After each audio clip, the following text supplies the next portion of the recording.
What are options? Options কি? আজি আমি এইটো টপিকৰ ওপৰত ডিটেইলছ আলোচনা কৰিম। আৰু এইটো মোৰ ফেভাৰিট টপিক হয়। আপুনি যদি অপশনছৰ ওপৰত মোক দিনটো লেকচাৰ দিব দিয়ে, মই আমনি নোপোৱাকে দিনটো লেকচাৰ মাৰি থাকিব পাৰিম। ইনফেক্ট অপশন ট্ৰেডিঙৰ ওপৰত মই 3খনমান কিতাপে লিখিছোঁ। The Bhagavad Gita of option trading, option chain analysis and option strategies with adjustments. আটাইকেইখন কিতাপ এমাজনত উপলব্ধ হয়।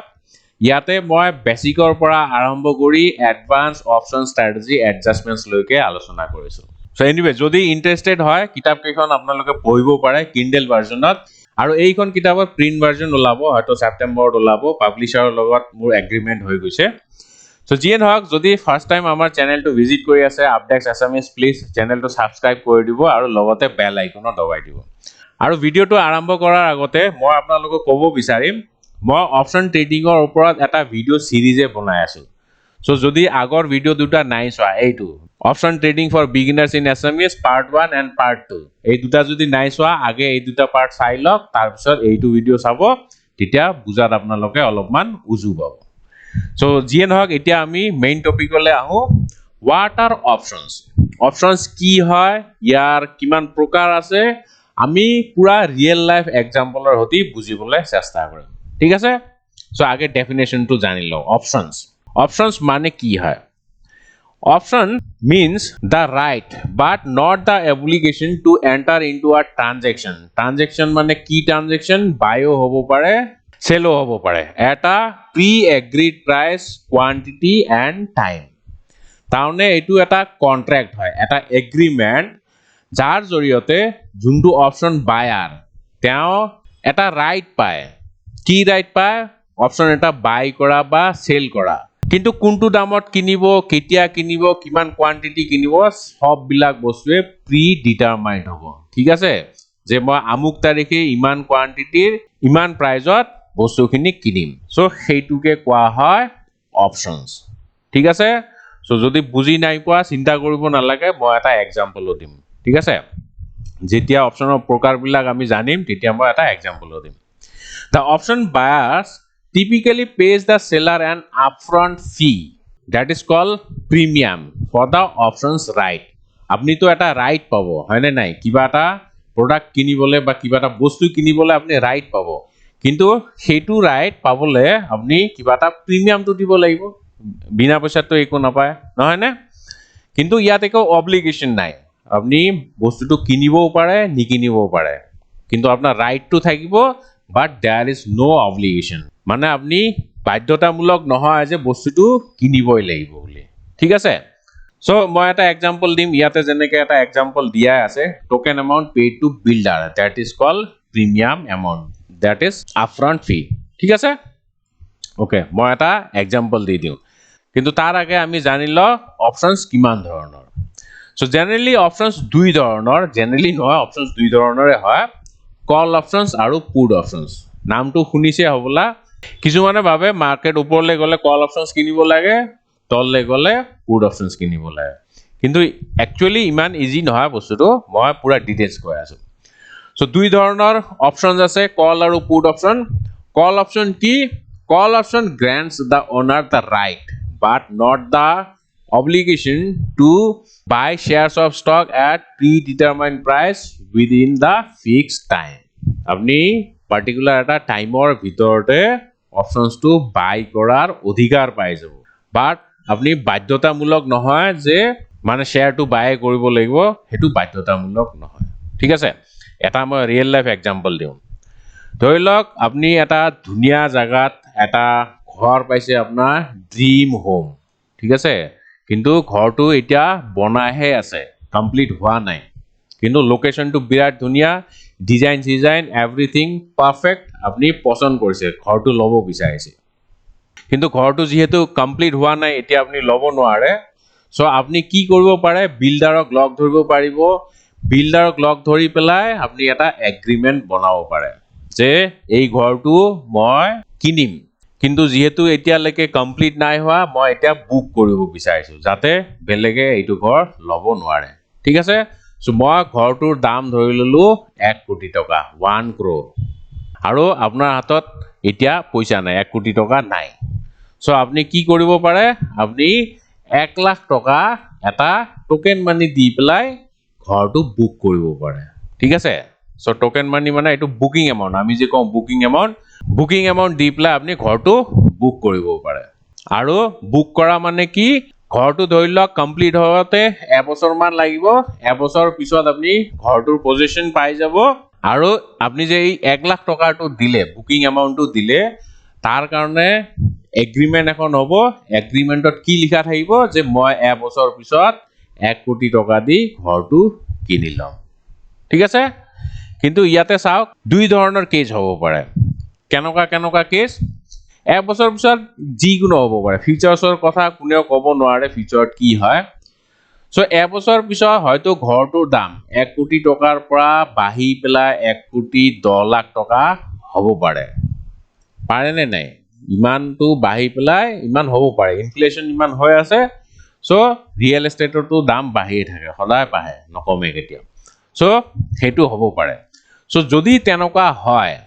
বিল্ডাৰটো কিন্তু 1 কোটি 10 লাখ টকা আপোনাৰ পৰা ল'ব নোৱাৰে কাৰণ আপুনি অলৰেডি এগ্ৰিমেন্ট কৰিছে 1 কোটি টকা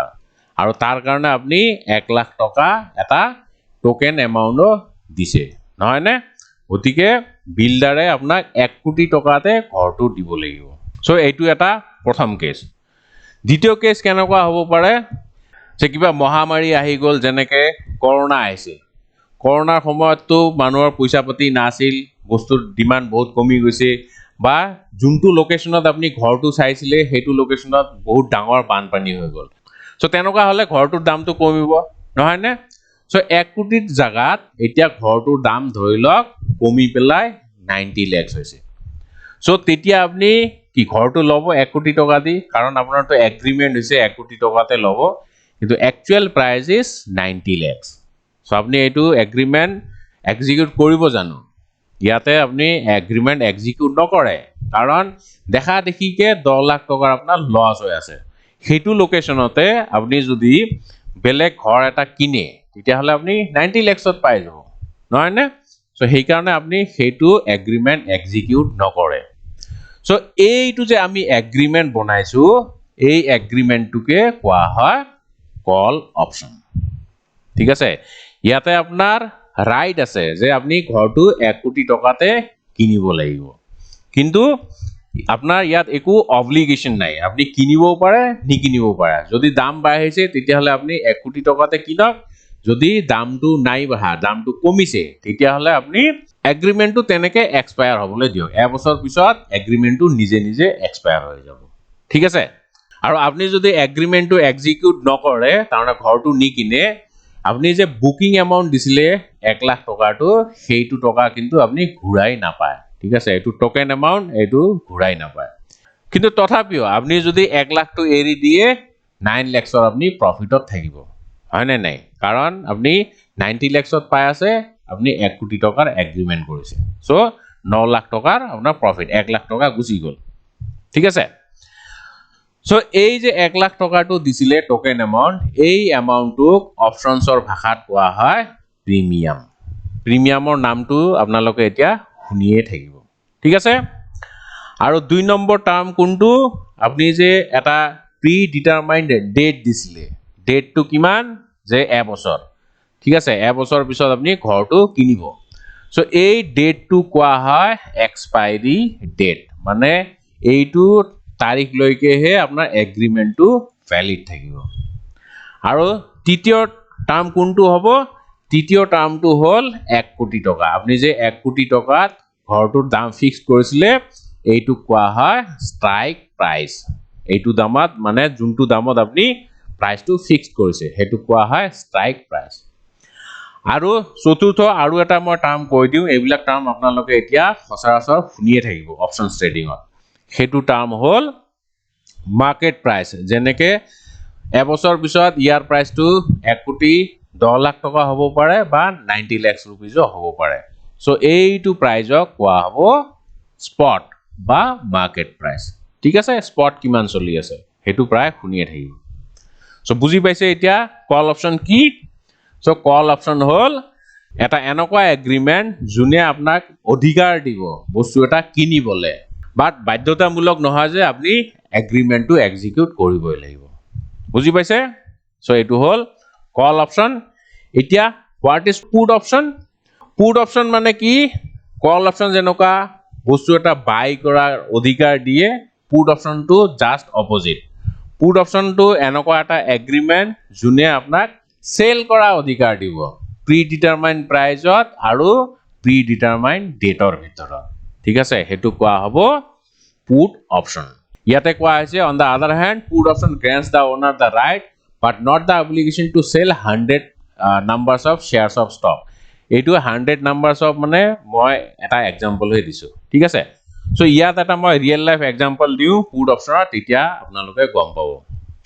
আমি যেতিয়া গাড়ী এখন কিনো গাড়ীখন কিনাৰ লগে লগে আমি কাৰ ইন্সুৰেন্স কৰিব লাগে নহয় নে সো কাৰ ইন্সুৰেন্স কৰিলে কি আপনি তাত অধিকাৰ এটা পাই যায় যদি গাড়ীখন আপোনাৰ বেয়া হৈ যায় ফুললি ড্যামেজড হৈ যায় তাৰ যোনটো আইডিভি ইনসিওৰ্ড ডিক্লেয়াৰ্ড ভ্যালু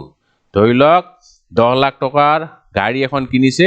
সো 10 লাখ টকা হল আইডিভি সো গাড়ীখন যদি ফুললি ড্যামেজড হৈ যায় ইন্সুরেন্স কোম্পানীয়ে আপোনাক 10 লাখ টকাটো দিব বা গাড়ীখন যদি চুৰি হৈ যায় 10 লাখ টকা ইন্সুৰেন্স কোম্পানীয়ে দিব ঠিক আছে কিহৰ কাৰণে দিব কাৰণ গাড়ীখন কিনাৰ লগে লগে আপনি ইন্সুৰেন্স কিনিছে আৰু ইন্সুৰেন্স কিনতে আপনি এটা প্ৰিমিয়াম দিছিলে ঠিক আছে সো প্ৰিমিয়ামটো আপনি এনে নিদিয়ে প্ৰিমিয়াম মানে আপনি এটা এগ্ৰিমেন্ট বনাইছে যদি মোৰ গাড়ীখনৰ কিবা হয় তেতিয়া হলে মোক ফুল এমাউন্টটো দিব লাগিব কিন্তু হেতুৰো এটা টেনিয়ৰ থাকে হয় না আমি জেনাৰেলি এবছৰৰ প্ৰিমিয়াম দিম সো প্ৰিমিয়ামটো ধৰি লওক 20000 মান দিছে সো 20000 ৰ এগেইনষ্টত আপনি এইটো ইন্সুরেন্স পাই গল গাড়ীখন যদি ফুললি ড্যামেজড হৈ যায় ফুল পইচাটো ইন্সুরেন্স কোম্পানীয়ে দিব সো এইটো এটা perfect example off put option গাড়ীখন তো আপনি নাপায় গাড়ীখন ইন্সুরেন্স কোম্পানীয়ে লৈ লব স্ক্র্যাপেজ হিচাপে লৈ লব বা চুৰি কৰিলে তো গাড়ীখন নাপায় ঠিক আছে তো তাৰ মানে আপনি গাড়ীখন সেল কৰা এটা অধিকাৰ পাই গৈছে কিন্তু তাত একো অব্লিগেশন নাই আপনি যদি বিচাৰে মই গাড়ীখনৰ ইন্সুৰেন্স ক্লেম নকৰো তেতিয়া হলে আপনি নকৰিব পাৰে কিন্তু ইন্সুরেন্স কোম্পানী বাধ্য পইচাটো আপোনাক দিবই লাগিব মানে বস্তুটো কিনিব লাগিব ঠিক আছে সো এইটোৱে হল পুট অপশন বুজি পাইছে এতিয়া কল অপশন কি পুট অপশন কি মই আশা কৰিছো বুজি পাইছে এতিয়া মই মাৰ্কেট পাৰ্টিসিপেন্টসৰ কথা কম আমি জেনাৰেলি কি ভাবো জুনে জুনে অপশন ট্ৰেডিং হয়তো কৰি আছে নতুন নতুনকে ইহতি ভাবি আছে যে মাৰ্কেট যেতিয়া ওপৰলে যায় কল অপশন কিনিব লাগে যেতিয়া মার্কেট তললে যায় পুট অপশন কিনিব লাগে as simple as that কিন্তু একচুয়ালি তেনেকুৱা নহয় ইয়াৰ ভিতৰত আৰু বহুত ধৰণৰ কথা আছে মই কৈ আছো মাৰ্কেট পাৰ্টিসিপেন্ট কিমান আছে অপশন ট্ৰেডিংৰ সো আমি তো দুই ধৰণৰ অপশন পাইছো call option and put option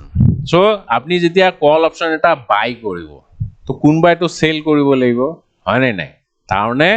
call option বায়াৰ এজনো থাকিব লগতে সেলাৰ এজন থাকিবই লাগিব নহলে আপনি কোৰ পৰা বাই কৰিব ঠিক আছে সো ইয়াতে মই যে एग्जांपलটো দিছো ড্ৰিম হোমৰ কথা সো আপনি ঘৰটো কিনিব সো আপনি হল কল অপশন বায়াৰ আৰু বিল্ডাৰজন হল কল অপশন সেলাৰ তাৰনে আপোনাৰ ৰাইট আছে যে ঘৰটো আপনি প্ৰিডিটাৰমাইন্ড প্ৰাইজত কিনিব আৰু বিল্ডাৰে বাধ্য আপোনাৰ ঘৰটো সিমান প্ৰাইজত দিবই লাগিব ঠিক আছে পুট অপশনসতো একে পুট অপশন বায়াৰ থাকিব আপনি যে প্ৰিমিয়াম দি পেলাই ইন্সুৰেন্স কিনিছে তাৰনে আপনি পুট অপশন বায়াৰ আৰু ইন্সুৰেন্স কোম্পানী হল পুট অপশন সেলাৰ বুজি পাইছে সো এই চাৰি ধৰণৰ মাৰ্কেট পাৰ্টিসিপেন্টস আছে এতিয়া ইয়াত এটা ট্ৰিকি কোৱেশ্চন আছে আপনি যেতিয়া ভাবিব যে কোনবা এটা ষ্টকৰ প্ৰাইস ওপৰলে যাব তেতিয়া আপনি কল অপশন বাই কৰিব পাৰে তাৰনে আপোনাৰ মতে প্ৰাইসটো বাঢ়িব কিন্তু জুনে অপশন সেল কৰিব কল অপশন সেল কৰিব তাৰ মতে কিন্তু মাৰ্কেটটো তলত গলেহে ভাল কাৰণ তলত যদি যায় তেতিয়া তা এগ্ৰিমেন্টটো এক্সিকিউট নকৰিব পাৰে আৰু যদি এগ্ৰিমেন্ট এক্সিকিউট নকৰে আপনি যে প্ৰিমিয়াম এটা দিছিলে সেই প্ৰিমিয়ামটো তেওঁ খাই দিব বুজি পাইছে ঠিক তেনেকে ইয়াতো যদি এবছৰৰ ভিতৰত আপোনাৰ গাড়ীখনৰ একো নহয় তেতিয়া হলে ইন্সুৰেন্সটো নাল এন্ড ভয়েড হৈ যাব নহয় নে আপনি ক্লেম নকৰিলে সো আপনি যোনটো প্রিমিয়াম দিছিলে 20000 টকা সেই 20000 টকা প্রিমিয়ামটো ইন্স্যুরেন্স কোম্পানীয়ে পাই যাব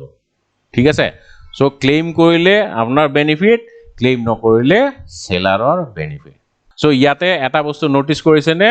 যেতিয়া কল অপশন আপনি বাই কৰিব আপোনাৰ মতে মাৰ্কেটটো ওপৰলে যাব লাগে কিন্তু যোনে সেল কৰিছে তেওঁৰ মতে মাৰ্কেটটো তলত যাব লাগে ঠিক তেনেকে ইয়াতো পুট অপশন আপনি যেতিয়া বাই কৰিব আপনি বিচাৰিব যে মাৰ্কেটটো তললে যাওক কিন্তু সেলাৰ জনে ভাবি আছে মাৰ্কেটটো ওপৰলে যাব কাৰণ মাৰ্কেট ওপৰত গলেহে তা পুৰা প্ৰিমিয়ামটো পাব সো বুজি পাইছে এতিয়া কল অপশন কি পুট অপশন কি সো আজিৰ লেকচাৰটোত ইমানে নেক্সট লেকচাৰটোত আমি আৰু অপশন ট্ৰেডিংৰ ওপৰত নতুন নতুন কথা জানিম সো যদি ভিডিওটো ভাল পাইছে প্লিজ লাইক আৰু শেয়াৰ কৰিব আৰু আমাৰ চেনেলটো সাবস্ক্ৰাইব কৰিবলৈ নেপাহৰিব ধন্যবাদ